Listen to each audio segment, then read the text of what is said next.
अल्हम्दुलिल्लाहि रब्बिल आलमीन वस्सलातु वस्सलामु अला सय्यिदिल अंबिया'i वल मुरसलीन अम्मा बअद फ़अऊज़ु बिल्लाहि मिनश शैतानिर रजीम बिस्मिल्लाहिर रहमानिर रहीम अस्सलातु वस्सलामु अलैका या रसूलल्लाह व अला आलिका व सहाबिका या हबीबल्लाह।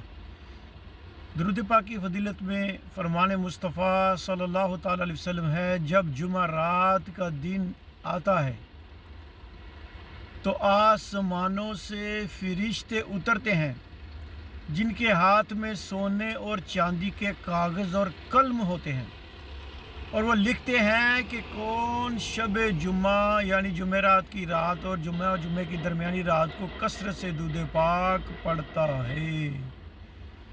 यानी आज जुमेरात है, आज की जो रात आएगी उसको शब जुम्मा कहेंगे। तो इस शब जुम्मा में जो कसरत से दूध पाक पड़ेगा वो खुश नसीबों में शामिल होगा कि फरिश्ते सोने और चांदी के कागज़ों से और कलमों से उनके नाम लिखेंगे। अल्लाह पाक हमें भी प्यारे आका सल्लल्लाहु अलैहि वसल्लम पर कसरत से दूध पाक पढ़ने की तौफीक अता फरमाए।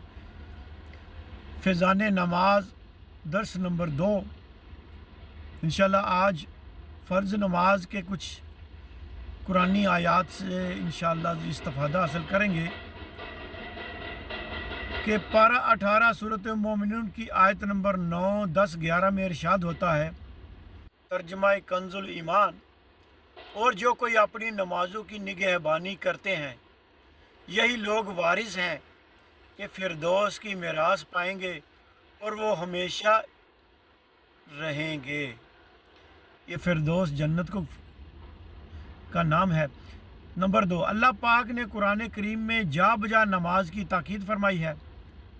पारा 16 सूरह ताहा आयत नंबर 14 में इरशाद बारी ताला है, तर्जुमा कंजुल ईमान, और मेरी याद के लिए नमाज कायम करो। इसी तरह नंबर 3, अल्लाह करीम पारा 5 सूरत निसा आयत नंबर 103 में इरशाद फरमाता है, इन्न सलाता कानत अलल मुमिनीना किताबम मौकूता।